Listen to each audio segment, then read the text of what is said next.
Welcome into the Morning Glory Show. I am your host, Jake Robertson. Make sure you're checking us out on all socials. Make sure you like, comment, subscribe, retweet, everything. But today, we are joined by our first guest ever on the show, and it's a guest to behold. He brings the beef, but he's got that cheddar. The maestro minestrone, the marinara mobster of food reviews, the Yankee Candle scoundrel, the vanilla thriller from Vanilla. They call him the big natural, Stoney Keeley. Welcome to the show. Man, happy to be here, Jake. I think that's the best intro I've ever gotten on any podcast before. So I'm flattered. I'm honored. I think it's well earned. And we're also joined by Jonathan Miller as well, host of the All Things Titans. And follow Stoney on all socials as well, at Stoney Keeley or at the SoBros Network. You can follow me at Glory Days Sports. How are you doing today, Jonathan? Good. Really excited. We're getting closer and closer to the draft. We just closed what is probably the most historic Titans first wave of free agency of all time. So we have a lot of exciting things to talk about. I totally. Yeah, we're really shifting our focus back from free agency to this draft. We've filled a lot of holes, specifically on the cornerback side. We haven't talked about it here on this show because it happened literally the day after we recorded. And that is the Titans signed L'Jarius Sneed, maybe one of the best cornerbacks in the NFL at this point in time. 4 years, 76 mil, 55 guaranteed, 20 million signing bonus. Played the second most snaps out of the entire NFL from the cornerback position last season. One snap behind Cam Sutton. We talked about the knee injury. Do you see that as a concern, Stoney? No, not at all, because I think that, like you said, like this is a guy that still played a ton of snaps in 2023. You trust that the medical evaluation process checks out. The Titans are comfortable with that, or else I don't think you trade for him. I don't think you give him if you have questions about that knee. I think a lot of the questions about his practice schedule are a little overblown. And I think this is a guy that can get out there and play and can make the secondary pretty damn good on paper. I think the Titans might have the best cornerback room in the entire NFL at this point in time. And I think Rand Carthon, he just loves his guys with no knees. We brought in Tyjae Spears last season. Chidobe Awuzie obviously paired up with Sneed, tore his ACL in 2022 and was recovering this past season and was still getting back to fully healthy, it looked like out there. But we're bringing in leadership. We're bringing in dogs. And I think you take that 1-2-3 punch and pair it against this AFC South, and there's not a receiving core out there that I'm really fearful of at this point in time. But there's still a lot of holes left to fill out here in free agency and through the draft. And I'm excited to have you on the show today, just because when we're talking draft in general, you're one of the big three in Titans media that I look up to, and that's you, James Foster, Justin Mello, three dudes that I just trust. Tell us about just what's kind of your process. How do you start the draft season? How do you build out your big board? How do you make these grades? Yeah, so I actually don't do grades. I am pretty hardcore just tape study, and it is what's on the tape. I don't even like. I'm working with Zach on stacking the inbox. I feel like we pair really well together because he gets into a lot of the stats and the analytics and that sort of stuff. And I'm just like, yeah, what's on the tape? So we've got a good balance there. Yeah. I'm really stacking the inbox.com. But, it's really a free flowing process for me. I kind of just watch who I feel like watching that day. It's like, oh, you know what? I need to get a couple more games of Johnny Newton in before the draft. Let me just sit down on my lunch break and just pound that out real quick. But I try to watch at least 3 games of every prospect that I write about. And I start forming my board together with some of the consensus top 32 players around June. And I start getting those pieces into place for the season. I try not to overdo it on the previous season's tape because the upcoming season is obviously still a major part of that, but I'll try to get a couple of games in on the first round prospects throughout the summer, kind of get my board set based off of that, and then just add prospects as I feel like it, as I'm able to watch more tape. But I don't write a true eval of a prospect until I've watched at least 3 games. Stoney, I really liked what you guys, you and Zach did at the Senior Bowl. Talk to us a little bit about like the work that goes into the Senior Bowl and your evaluation process that week. Yeah, I mean it's kind of crazy. It's kind of a blur. We were joking. I can't remember with who, but on the last day we were kind of like we were doing a show from the press box, and we were kind of like, you know what, this is like the 12th show that we've done this week, and they just kind of looked at us like dumbfounded, like, oh my god, I can't believe, like, what are you guys doing? You're maniacs. But it's a grind. And it is something that I think if you go down and you can take seriously, because there are a lot of people that go down there and it's like a networking event, and you see people literally with their back to practices sometimes, and it's kind of unfathomable to me, because I'm like, how can you go on your major program and just talk about what's happening? The big thing last year was everybody swooning over Jake Haener, and we were like, no, Tyson Bagent's been the best quarterback down here all week. So to go down there and do it right, at least in my opinion, you're getting up. For us, we're getting up, we're doing a morning show, we're talking about what we're looking forward to seeing that day, and then I'm sitting in the bleachers taking meticulous notes. Like, my notebook is just pure chicken scratch. Just, I'm looking for anything that I can basically latch onto with a prospect, but I'm also looking at who in the individual position drills is getting coached up and what they're getting coached up on. You know, I saw the coaches that week working with Tyler Guyton quite a bit. And I know, like, if you guys have watched him, he's a prospect that kind of needs a lot of work, but to see him get in there and apply those changes in real time in practice, kind of, you check a box, right? Like, this guy seems coachable, seems willing to work on what he's doing. And so you're watching practice. This year, practice started at like 9:30 or 10 o'clock or something like that. One team practices for 2 hours. They take a 30-minute break. You can go down on the field, interview players, all that. And then they do the other practice. And then we go home, and then we do another show, and then we write articles, and then we plan for the next day, and maybe have a few libations as well, you know, a few adult beverages back at the Airbnb. But that's it. You wake up and you do it all over again. And it's just a constant blur for like 4 or 5 days in a row. And then you come back, and I've got this notebook now with like 70 player evaluations that I've got to type up and get to the readers. So it's a blur, but I love it, man. I love living that lifestyle. I wouldn't trade it for anything. I think you put it very well. I think it's what a lot of casual fans might not understand. I mean, the combine gets all the hype. Obviously, they're sponsored by Noble now, and it's got a lot of eyes on it. But from a talent evaluation, you're really just looking at the tape and wanting to confirm what you saw on tape with the combine. You're not making big changes from that. But come to the Senior Bowl, the East-West Shrine, the Hulu Bowl, you can really see some of these either underclassmen now, which is new this season, or guys from smaller schools go against some of this top competition throughout the draft process. You might not have got to see that on their actual tape. So the Senior Bowl is probably one of my most important aspects when I take into account for my grades. If you show out there, I think you might be able to contribute more at the next level. So that's kind of how I view it. But I think everything sounds awesome. Today we are going to be talking more draft, of course. So if you're on the mock draft simulators, and I've done 10,000 at this point in time, you hit go on any platform, PFF, NFL Draft Fanatics, the Draft Network, any of those, it's going to drop down to 7, and usually one of Joe Alt, Roma Dunze, Malik Nabers, or Marvin Harrison Jr. are going to be on the board.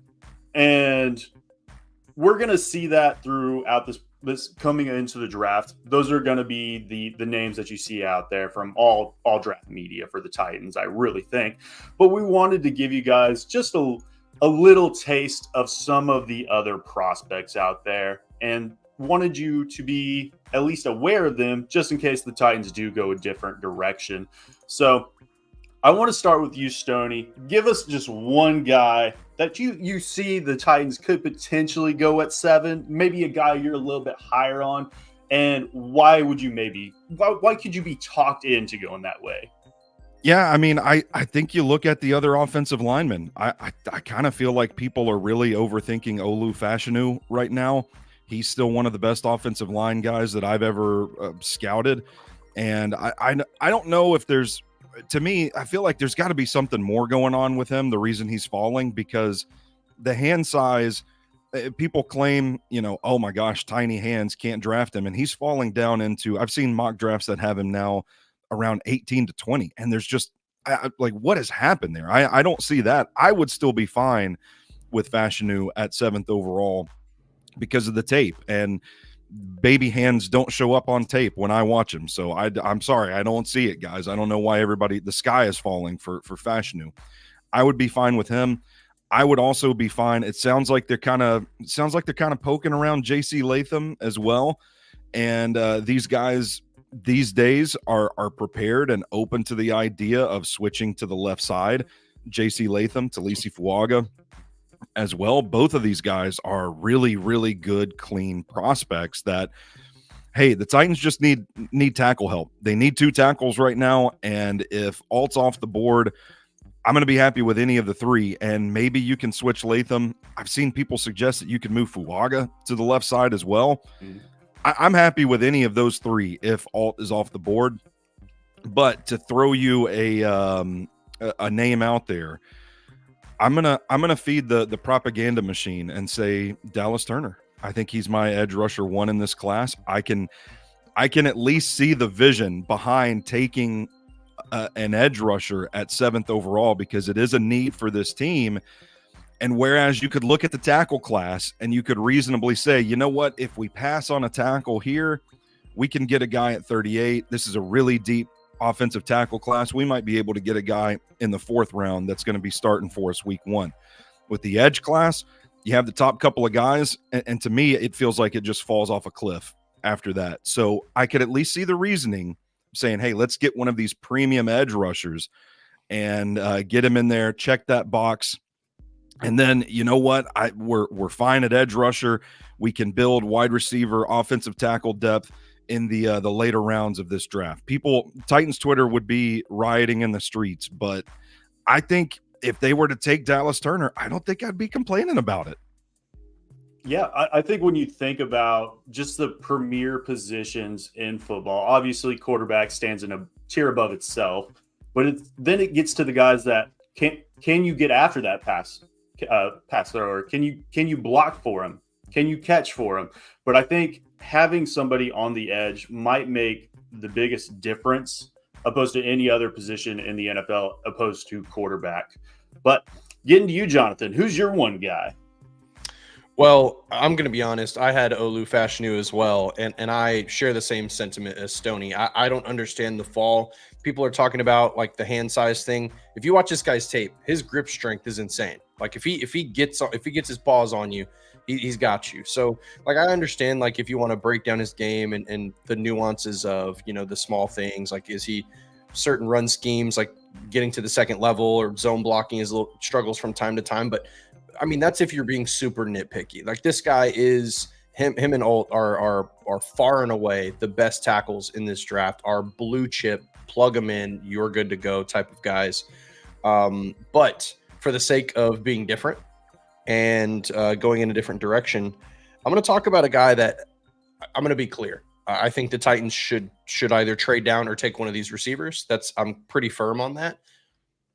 But let's say that trading down is not an option. And let's say that these guys that we've listed, like the big 3 receivers and the tackles, are not there. The guy that I would look at is Brock Bowers. I'm not, to be clear, I'm not super high on Brock Bowers, but I think it's because there's so much talent in this top 10 that I think we're kind of getting like talent fatigue a little bit, where we evaluate Brock Bowers and we go, wow, he's phenomenal.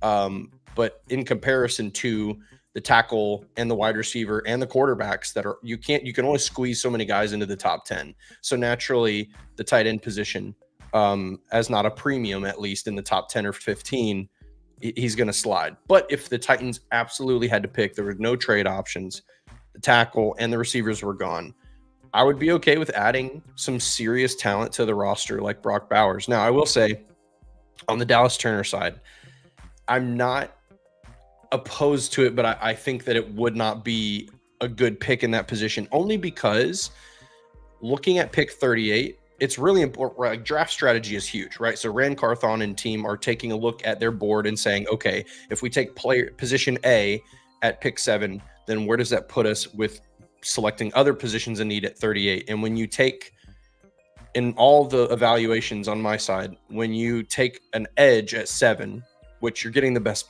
edge player at 7, when you look at 38, you have a couple of directions you can go, but if you have to go tackle, huge drop off. If you have to go receiver, in some instances, you're kind of reaching a little at 38, like a little too soon.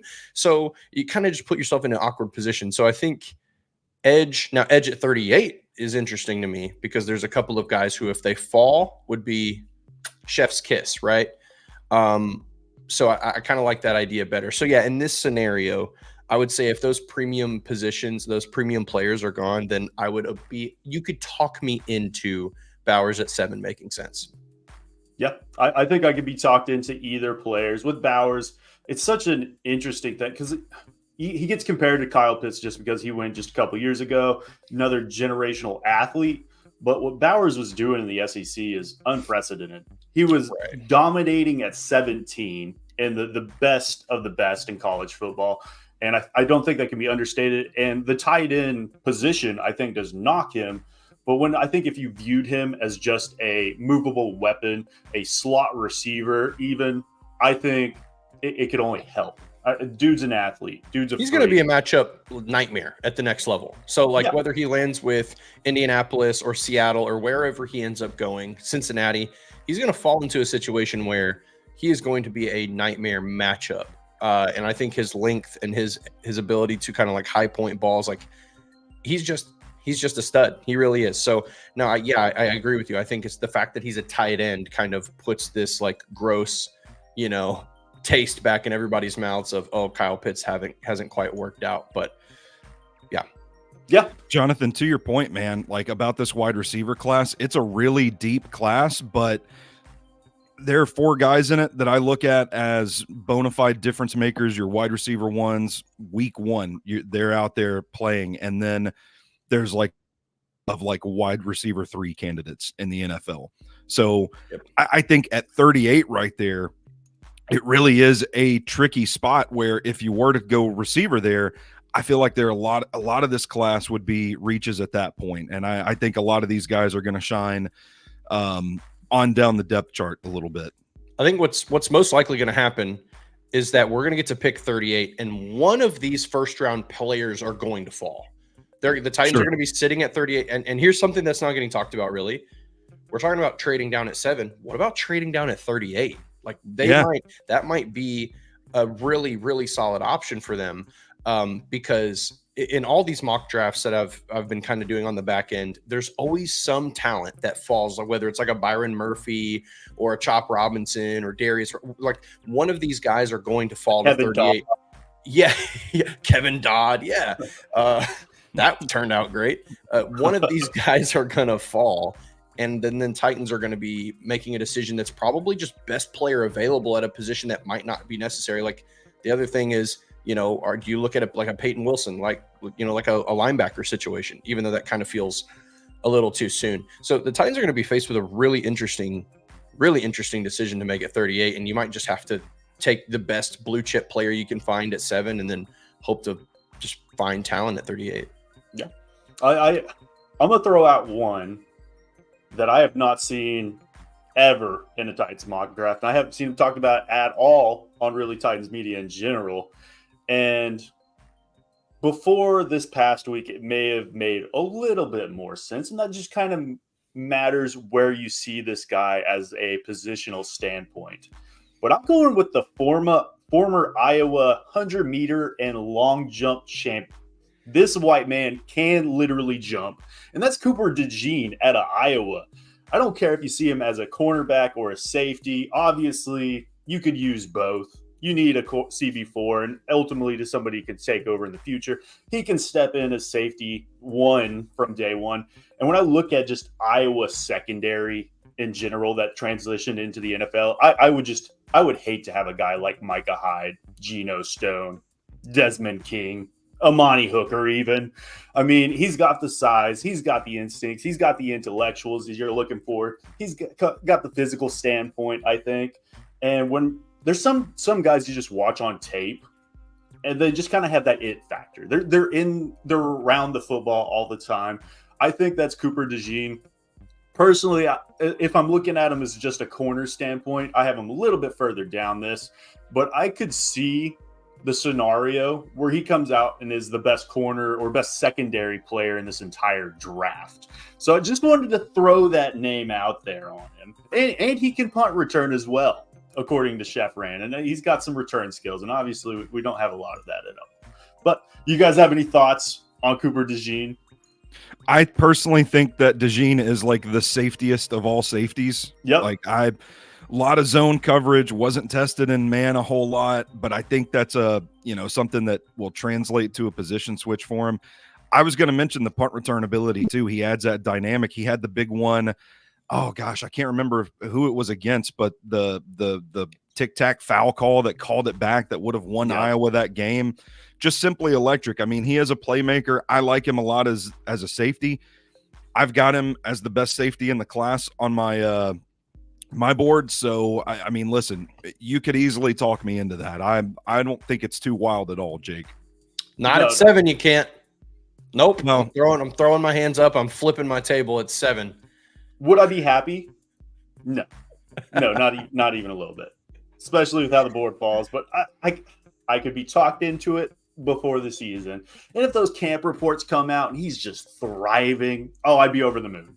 I could be talked in just about anybody, honestly. If he's going to be a great pro. I mean, no doubt he's going to be a good pro. I just don't. At 7, you got to, especially in this draft class, you got to get a guy that is blue chip, no doubt. And Titans will. I think we're kind of playing in like fantasy land where it's like, okay, in the 5th worst case scenario, who would you pick? So they're in a good spot.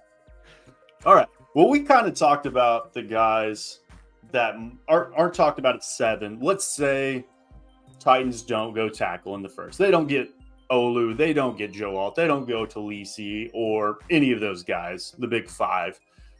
Who are some of the guys in the 2nd round that the Titans could draft potentially that could fill in and not maybe start early, but play very early and could contribute to this team? We went and started with you last time, Stoney. Let's go ahead and start with you today, Jonathan. Yeah. So, we were kind of talking about it a little bit before the show, and the tackle position is one of those positions where there's a ton of talent. But if you're the Tennessee Titans with a massive need at left tackle where you kind of desperately need a guy to come in straight away and be ready to play, that's when, looking at pick 38 is a little scary, right? Because, there's a couple of guys to me that are kind of like your fringe early 2nd round, mid 2nd round guys that would be great. But one guy in particular that I am a pretty big fan of is Kingsley Suamatea. Portland just put it up in the chat. Yeah, so Kingsley, now all 3 of those guys, like just to run through them, I had Jordan Morgan, Tyler Guyton, and Patrick Paul on there too, like who are all kind of in the same tier. But I think Kingsley makes a ton of sense for the Titans. Now, the funny thing, the first thing I said to Jake this morning was like, okay, I'm doing my player evaluations for these like 2nd round-ish tackles, and I'm looking at my notes, and almost the notes are almost similar for every single player, where it's just like, strong, quick hands, solid footwork, struggles in the run game a little bit, and is a guy who kind of needs some time to develop. So I'm just like, if we're looking at this at 38 and one of these guys has to be our starter, we might be in trouble. But the one thing I will say is that the Titans have some flexibility here, and they don't have to go tackle, because if they do have to take a Kingsley Suamatea, Tyler Guyton, a Jordan Morgan, one of these guys that needs a little bit of time, who will certainly develop well under Bill Callahan, it's okay, because if they have to, they could go, like after the draft, they could go sign a David Bakhtiari, a Mekhi Becton, Andres Pete, like one of these guys who can come in and be your stopgap and allow maybe a season, half a season to develop into a kind of a more solid and more experienced left tackle. So I'd say Kingsley is not necessarily on the top of that list for me. I really like Tyler Guyton and his athleticism, and he's just got the frame for it. Like he's perfect. Like the body is good. He just needs to work on the in between the ears part. And thankfully, we have a legendary coach that can help him do that. Yeah. Yeah. Kingsley Sumatia is one of the guys I've been super high on ever since really the draft process started. Very, very athletic. Bruce Feldman's freakless guy this past season. Played well at the Senior Bowl, I thought. He was kind of hot and cold. I think it was day 2. I saw him give up back-to-back sacks against, I think it was Latu and somebody else. May have been Darius Robinson, if I remember correctly. But I think all the traits are there. Cousin to Penei Sewell, love that. Got that dog in him. Got it in his blood. I think he could come in very early and start for you. And he's got the versatility. Played right tackle 2 years ago, I believe, and then kicked out the left tackle this past season. So he's still learning the position too. So this is a guy I'm super high on. How about you, Stoney? Who's your one guy? Well, first of all, if Zach's watching this, he's probably shaking his fist at me because you asked me for one guy and I gave you 4 to begin with. I'm notorious for that. So I did the same thing. I'll try to keep that reined in. I tend to do that from time to time. I'm with you guys on Sua Matea. I had a really bad first impression of him because I started with the Texas game, which was apparently like his absolute worst game in 2023. You got to watch the Oklahoma tape. I watched the Oklahoma tape. Yeah, that was one. I was talking with our buddy James Foster down at the Senior Bowl, and I'm like, yeah, I don't know that I really like this tackle out of BYU. And he said, oh, you know, we're talking about the Texas game. He's like, go watch the Oklahoma game and get back to me. And yeah, I watched the Oklahoma game. I'm like, okay, I get it. And then I watched a couple more and was like, yeah, that Texas game kind of feels like an outlier on his tape. So I'd be on board with that. I also, for me, I kind of think that at this point we're overthinking Patrick Paul a little bit. I love the length. I love the hand size. Really good pass protector. And I the fee of getting guys that excel in pass protection and coaching them to run block is a pretty safe practice in today's NFL. And I love the size. I think, you know, the questions about him in run blocking are about his tenacity and, you know, his technique, lowering the boom, getting the pads down, foot drive, that sort of stuff. But you see it from time to time on the tape. I just watched the Texas San Antonio tape for Paul on Sunday, and I'm like, this dude's good enough. This guy is passable in run blocking that we're just kind of looking at the holes in some of these prospects and just getting hung up on them. But I talked about the point I made about the Senior Bowl earlier is watching who is getting the coaching and who is improving.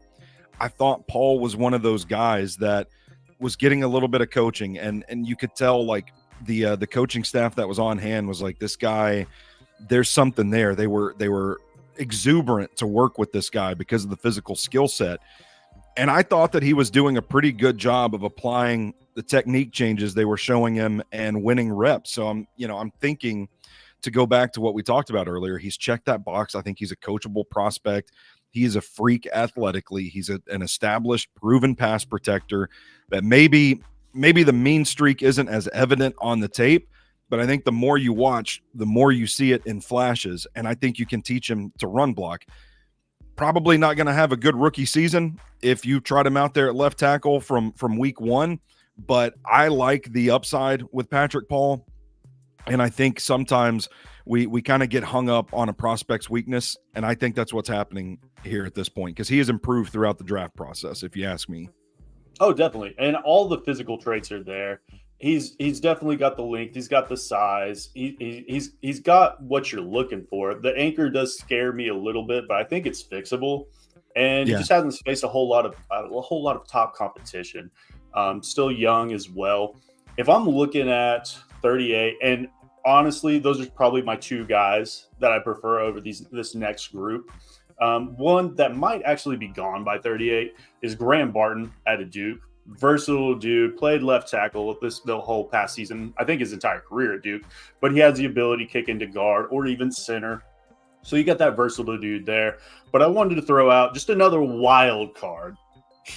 And that's we're gonna take a little trip to Connecticut. And we're going with Christian Haynes, the right guard out of UConn. This is a guy that I love this guy's tape. I have a first round grade on him. He's insane. He's a bully. But when you think guard kicking out to tackle, and probably right tackle is what I'm talking here. He's short. On that level, I think he was like a 0.12 out of 10 on his relative athletic score for height. He's 6'2", almost 6'3".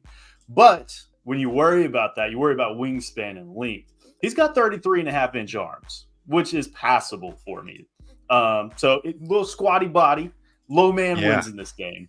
Mm-hmm. And as far as like athletic testing, elite speed score, 1.75 10-yard split. That's what I'm looking at when I'm looking out there at the tackle. 33-inch vert. He's got that dog. Only 3 sacks allowed. Over nearly 1,300 pass snaps over the past season. So he's proven, and he's scheme versatile. He fits very well into his zone-based scheme, but I think he can also play in gap. So definitely a wild card there. But if he doesn't work out at right tackle, you can put him at right guard. And I think he has all-pro potential there. This dude, he's a dog, in my opinion. Yeah, he's the guy that Jordan Jefferson swung the helmet at the Senior Bowl. And if I'm not mistaken, he told Jefferson, if you're scared, go to church. And I'm like, that's quote of the Senior Bowl. Yeah.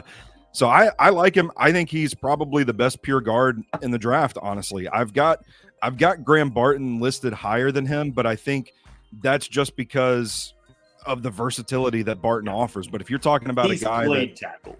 Yeah. If you're talking about a guy that just you watch him and you're like, man, that guy commands the position. You don't have to do any projection of what he would look like kicking inside to guard. You see it, you know it. And I don't have an issue at all with somebody taking Christian Haynes in the first round. No, I don't either. I think. And matter of fact, Jake, I saw your big board that you posted on Twitter around that time, and I saw Christian Haynes like up in the 20s somewhere, and I was like, all right, Jake is a ball knower. Jake knows what he's talking about. He's on it.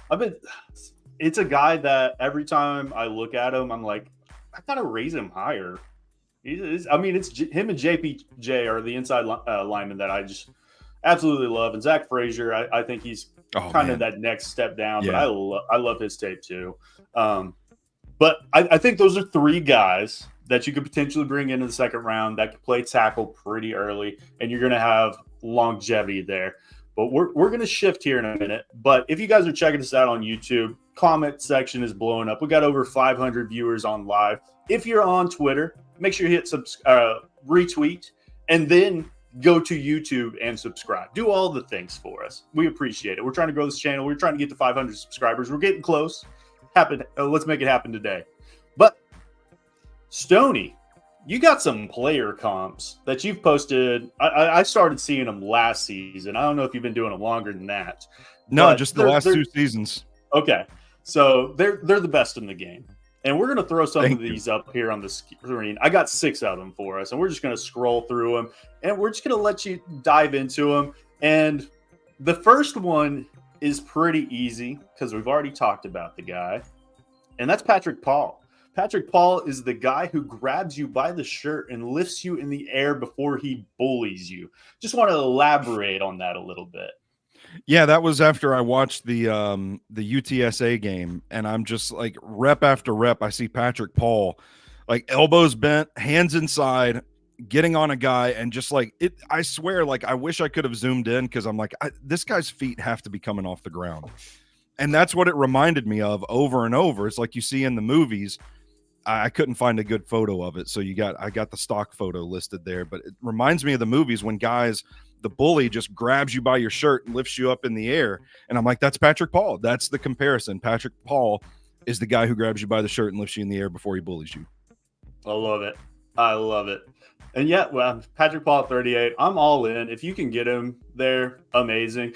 PFF has him ranked as like 70th, 80th player overall. I mean, there's been, I've done trade downs and got him in the 3rd. Obviously, I think he's going to go in the 2nd. And I mean, in the talk during the Senior Bowl, there was talk of him going borderline 1st. Yeah, he might be tackle 5, 6 on a lot of teams' boards. So if you get him at 38, super happy.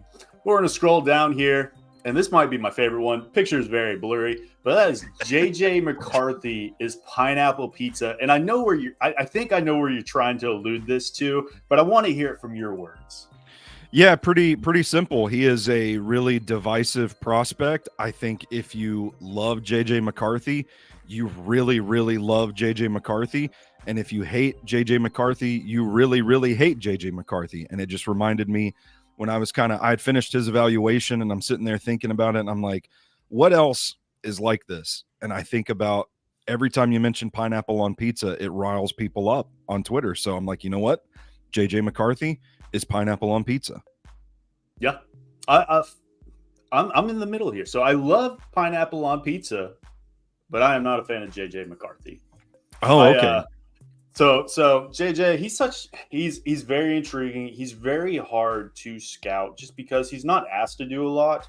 And it's kind of similar to the CJ Stroud last year, where he has all this talent around him. And it's kind of hard to decipher, is it the talent that's doing this or is it him? I think overall, he's a great leader. He's going to go in the first round very high, probably in the top 7. It's tied straight up. So.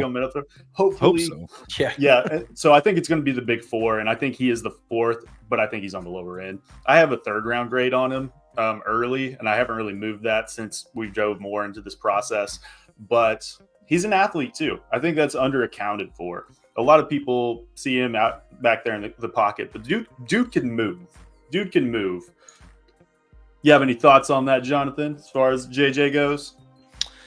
Well, I think the comparison is pretty spot on. I think, but the JJ McCarthy hype, yeah, I don't quite get it. I think I do understand that, this is the same thing that we run into every year for the NFL draft, right? There's always a player that rises up the board where people are like, are you sure? I don't know. And JJ McCarthy is the one this year. I think this is mostly Harbaugh's fault, to be completely honest with you. But yeah, I don't think JJ McCarthy this is my thing. When I'm evaluating quarterbacks, if I have to see the quarterback be the reason why they win games, and then I go, okay, you can do that at the next level, you can qualify as a franchise quarterback. If you're not doing that, and people are saying, like I've seen like Dan Orlovsky, for example, a couple other national media guys go, it doesn't matter that he hasn't thrown and hasn't been the reason why his team wins. Like he just manages the game and X, Y, blah, blah, blah. It's like all the talent is there, blah, blah, blah, blah, blah. It's like, okay, well, when you're a top athlete competing, like, of course the skills are there, but the difference is you need to show us that you can do it. And, I don't really like the CJ Stroud comparison because Stroud showed us he could do it. I was really high on CJ Stroud last year. I desperately wanted the Titans to trade up to 3 to get him. And then it didn't matter. But yeah, so my problem with JJ is that he hasn't been, as the quarterback, you have to be the reason why you win, not the opposite, right? Like you can't be just there and then your teammates kind of carried you through. Like you have to elevate your team when it matters the most. And he won, he's a winner, but he was also a part of a really successful program and had a ton of talent around him. So, I just have to see it. So personally, is he a first rounder? I don't necessarily think so. He's definitely going to get taken in the first round. But I don't think we're going to see him in the top. Something tells me this is all smokescreen. Something tells me he's like a pick 13, pick 12 type of player. So we'll see. I honestly think we could see Bo Nix or Michael Penix go a lot higher than we're expecting right now. And those are guys that I have right next to each other. And I have them both above JJ. So we'll see. And like Stoney alluded, it's pineapple on pizza. Some teams are going to love him and some teams are going to hate him. But it only takes one team. It only takes one team to draft him. So next up, this is my favorite one. And this actually comes from our friend Zach Lyons at F Words Pod. And this is Xavier Leggett is Muscle SpongeBob. And this is a guy that I've been a little bit lower on than consensus really since the beginning. But when I see this, and Stoney can correct me if I'm wrong, but Muscle SpongeBob looks great. He's a physical threat, but he's very soft. And he ends up peeing his pants at the end of this episode if you're SpongeBob fans. So, got the looks. Xavier Leggett peed his pants a couple times last year also. So, yeah. So he's a physical dominant freak built built like a freaking Clydesdale and runs like one too. But when you look at him after the catch, he looks like SpongeBob. He runs like Tarzan, but also gets tackled like Jane. Is what I'm going to say there. You see it any differently, Stoney? No, and I think, you know, that was a prospect that I really wanted to show out at the Senior Bowl, and a lot of the hype going into that week was, hey, this guy's going to steal the show, and he didn't for whatever reason. I don't know if there were some injury concerns, something he was working through that maybe he wasn't quite 100%, but then you watch the tape, and this guy that has this reputation for being this big physical wide receiver, I kind of felt like Nate Wiggins in the Clemson game kind of bodied him at the point of his break a couple of times. And Nate Wiggins is like tiny. So I'm like, this big physical dude is getting jammed up by this corner that looks like he's like half of his frame. That's kind of a concern for me when the name of your game is supposed to be that physicality. Now, I know the RAS is good. The athletic testing was pretty good. After watching the Clemson game, I went and watched the Florida game, and I thought he was pretty good. He shows flashes of climbing the ladder to get the ball, pluck it out of the sky, being a bit of a nifty runner in the open field. But I've kind of softened my stance on him a little bit, but I still think he's a prospect that people are really really taking the hype and running with it. Yeah. I think definitely. With Xavier, I watched quite a bit of his tape recently too, and I said the same thing. I actually messaged our group chat and was like, guys, am I missing something? Because Xavier Legette, like, he looks like he's as advertised, but yeah, there were several games where he is not playing to his size. Like, yeah. And I think that, you know, maybe is it because he's a little less technically sound than a Nate Wiggins and just kind of loses in those, you know, technical matchups. But even in those moments where he's getting through, like he's at his break and he needs to separate, you have the size, get your paws on him, right? Do something, right? So yeah, there was a couple of times where I was uninspired or unimpressed, but other moments in his game where I thought he did really well. Now, I'm a big proponent of the Senior Bowl. Like, if a lot of times talent will show out, like Tajay Spears really jumped off the page to me last year, and he ended up being as good as he showed us. Patrick Paul will probably do the same. But for Xavier Legette, you know, it's like when he's testing and put in these like tight moments, he's not really showing us much. But in games, on tape, he's pretty good. So I think that Xavier's probably like a third round guy. He's probably lower than some of these other guys in terms of, you know, would you take him? Where would you kind of rank him? But, you know, maybe in the fourth round. Like, I doubt he falls to the fourth round. He's probably taken in the third or maybe early third. But if he fell to the fourth, that would be a phenomenal spot for him for the Titans. So I like Xavier. I just think he's not quite as polished. Like you said, like, does he just need somebody to be like, bro, do you see how big you are? Don't let him do that to you in like half of the games. He needs the Eddie George conversation that Derek exactly. But yeah, I mean, I have a middle third round grade on him. So I don't hate him. I just don't like him at 38. I think it's just an overdraft, and I don't even know, 17 other receivers higher than him. So it's just a reach in my opinion. But we'll go ahead. We'll scroll down just a little bit more. And this is one that I saw and I'm fascinated by because I have no idea what it means. But Frank Crum out of Wyoming, the tackle, if I remember correctly, is the Wendigo. You have to dive into this one, Stone.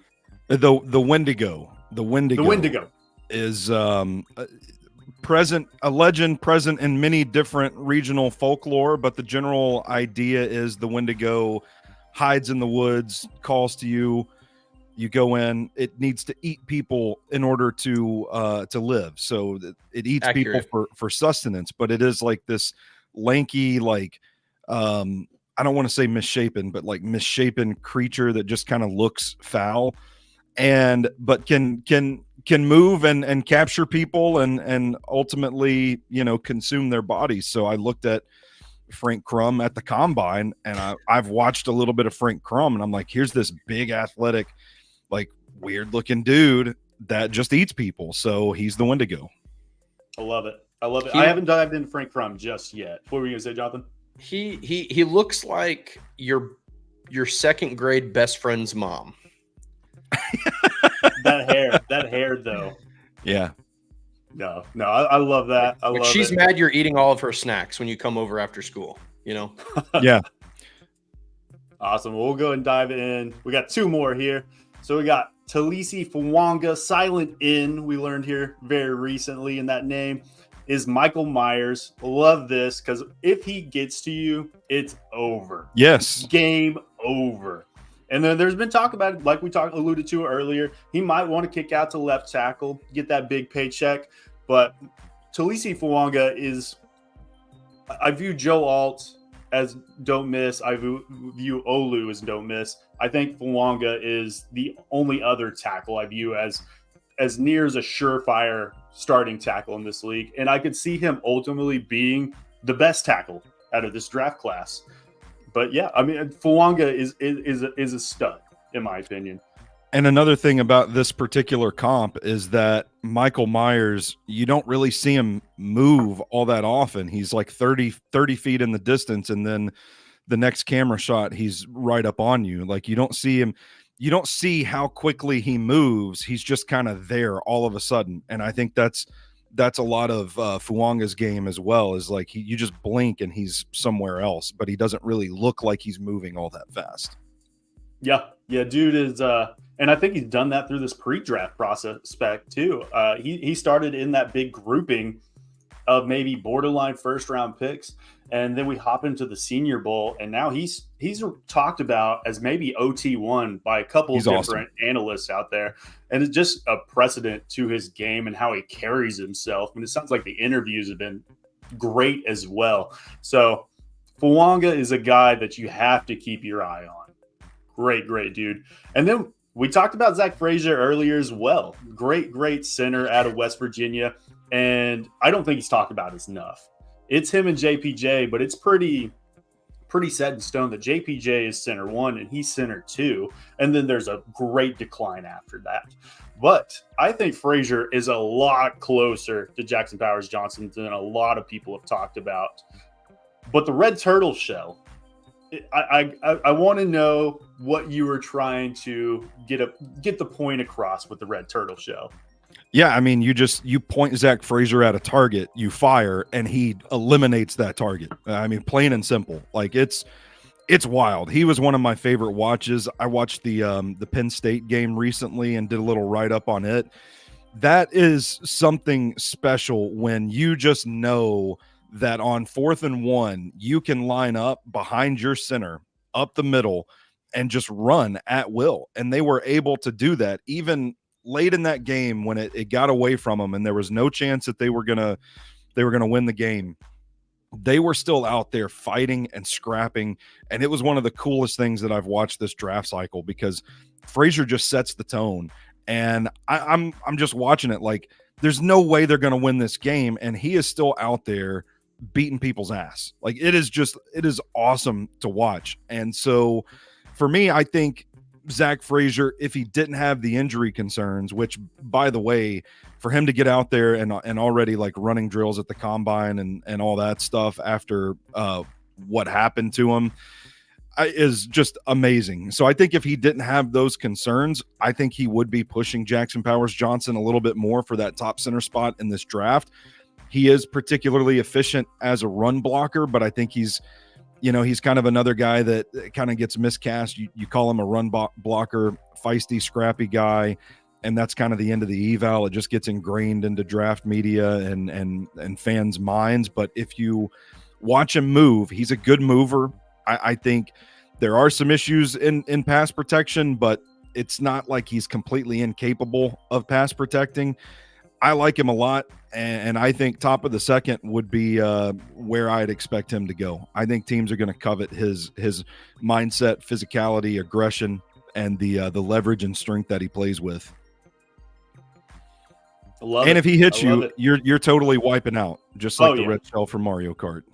No, we're talking grip strength. I think Frazier definitely up there with everybody in this class. Mm-hmm. But those were 6 great comps. And if you guys Thank are you. still with us over on YouTube, all socials, whatever, I saw us hit 700 viewers out there, which is by far our record. Make sure head over to YouTube, subscribe. We do this every Thursday, 7 a.m. Central Standard Time, and we end every show with a draft. And I'm not talking NFL draft. We're talking today NFL team name deathmatch, battle royale. We're going to go snake draft style, Stoney, Jonathan, and then me, and then we'll go in reverse order. We're going to pick 4 teams. So there's 32 picks out there you can choose from. And what we're alluding to on this is if I was to say I'm trying to think of somebody that wouldn't be on a draft board, the Cardinals and the Eagles. Would the Eagle devour the Cardinal? Yes, that's what we're looking for here. So we're going to wrap the show up with this, and we're starting with you, Stoney. Who is the 101 in this draft? I think it has to be the Titan. I think it has to be the Titan. I mean, just the most powerful being in the universe. I don't know what else in this field could potentially challenge one. I know there's, a big uprising and all that, take down the Titans and all that, but no, it's just when you're looking at this pool, I think the Titan pretty easily clears. Well, if the Titan is poorly run, then maybe some of these other entities have a chance. Fair enough. There's going to be a buck uprising if you get what I'm catching. But I think that's the clear 101, and I think there's a clear 102 as well. Where are we going, Jonathan? You think there's a clear 102, but I'm going to shake it up because my first pick is going to be the Chargers. Okay.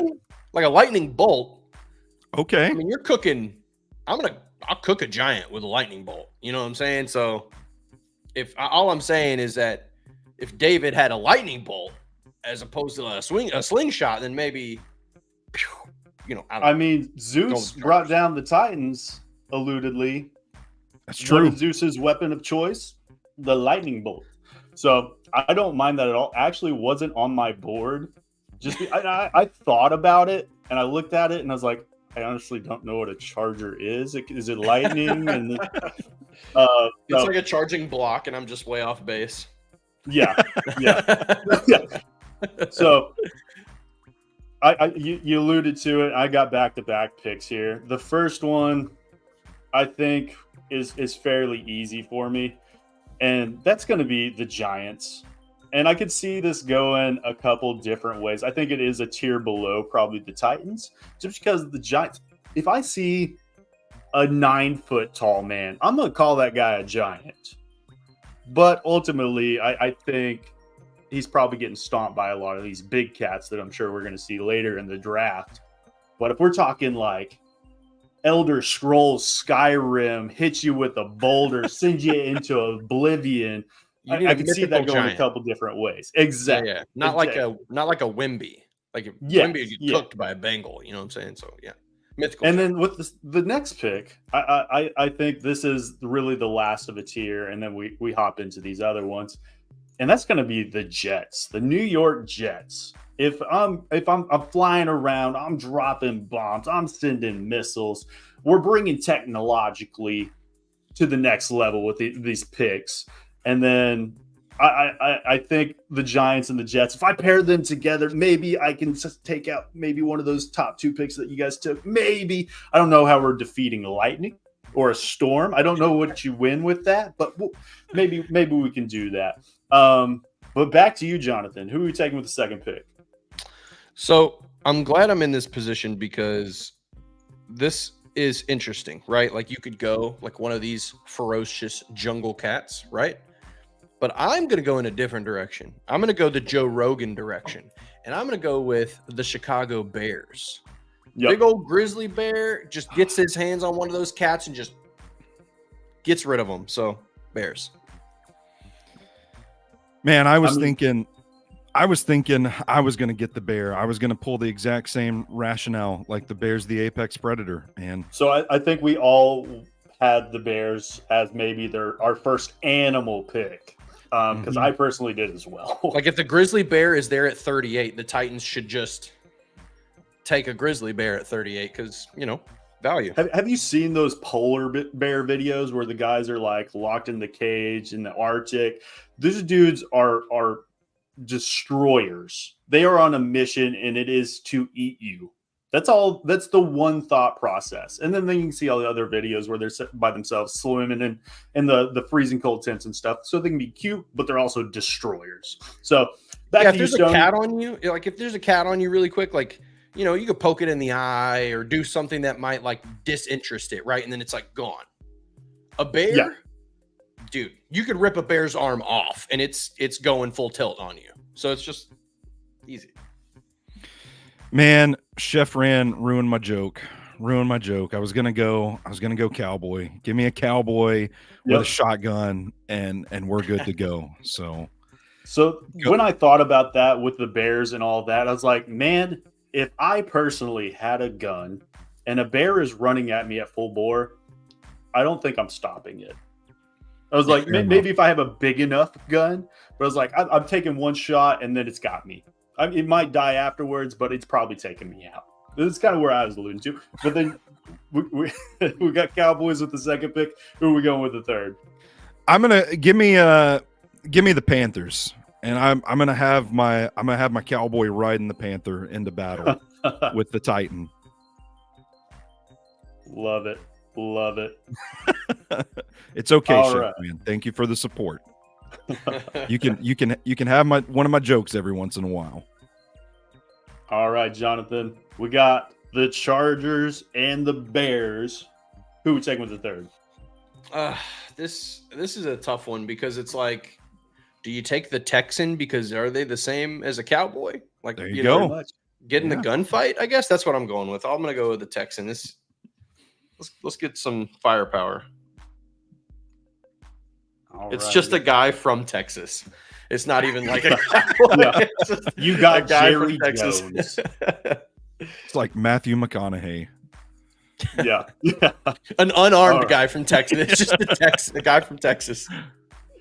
All right. So I got my back-to-back picks here to end the draft for myself. And still lots of big cats out on the board. And I'm going to take one. And I think it's out of the big cats, probably my favorite. And that's going to be the Bengal. The Bengal Tiger. I think it's the next one after the Bears, in my opinion. There's a couple other ways you could have gone, and I don't mind those either. But we're going Giants, Jets, Bengals, and then we're going to end it with the Commanders. I got to get my guns. And it might just be a flintlock pistol for all I know. But a gun's a guns, and still can kind of tear through you. So I'm ending mine with Giants, Jets, Bengals, Commanders, and we're going back to you, Jonathan, for your last pick. Man, I could just do something funny, and you know what? Taking a dolphin might be good in case we have a little bit of an aquatic battle. There's nothing in the water yet. Now I think I'm just gonna. You know what? Shout out to my 4-year-old son. He's been watching a show called Wild Kratts, which is basically the guys from Zaboomafoo, if you remember that show from back in the day. And I'm gonna go. It ties in, I promise. I'm gonna go with the Jaguars because I recently learned that the Jaguar is the most aquatic of all jungle cats. So I get my land and water guy. I'm gonna go with Jaguars. I don't mind that. At all. All right, Stone. You got your last one to end the draft. You got Titans, Cowboys, Panthers, and blank. Where are we going with the last one? I'm going to go Vikings on this one. Pretty tough. On my board. Tough, brutal warriors, but they're also highly organized in battle and have the mean streak. So you know what? They're gonna add some grit to my squad here a little bit. Love it. Well, we that wraps up the draft today, I think. Yeah, I think Stoney's got it, but we'll see in the comments. Me and Jonathan have won every draft so far. B Will bets with his heart, and I love it. but the fans have not liked it so far. And I think this is episode 6. So just reviewing the team. Stoney's got the Titans, the Cowboys, the Panthers, the Vikings. Jonathan went Chargers, Bears, Texans, and Jags. I went Giants, Jets, Bengals, and Commanders. We're going to be posting this on socials tomorrow. Make sure you go vote for your favorite team. Comment section has been blowing up today, and this is by far the biggest show we've had live. Over 800 people checking us out. Make sure you go over to YouTube, like, comment, and subscribe. We're trying to build this thing up. Just some names out there that weren't drafted that I did have on my list. We got the big 3, very similar in my opinion, as being the Buccaneers, Vikings, and Raiders. I think it was Chef Ran alluded to it in the comments. No, it was ZK. The Raiders and Bucks, they got cannons. They ain't got guns. They got cannons, which I don't mind that at all. So those maybe a little slept on. And then the two other Wildcats out there, the Lions, which I thought was going to be drafted, and the Panthers. So two big names. But go ahead.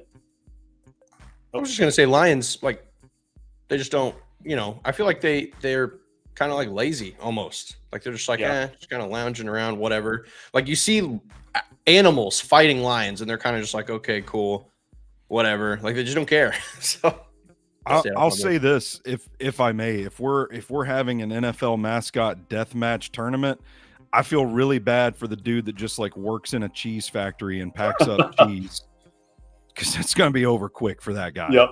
It'll be real bad, real fast. But that's going to wrap up our show today, guys. Thanks for checking us out. We love everybody that's in the comments. Like, comment, and subscribe. We'll see you next week. And thank you, Stoney, for joining us today. Make sure you go follow him on all socials, at Stoney Keeley, at SoBros Network. But we love you guys. Big hugs and tiny kisses. Peace.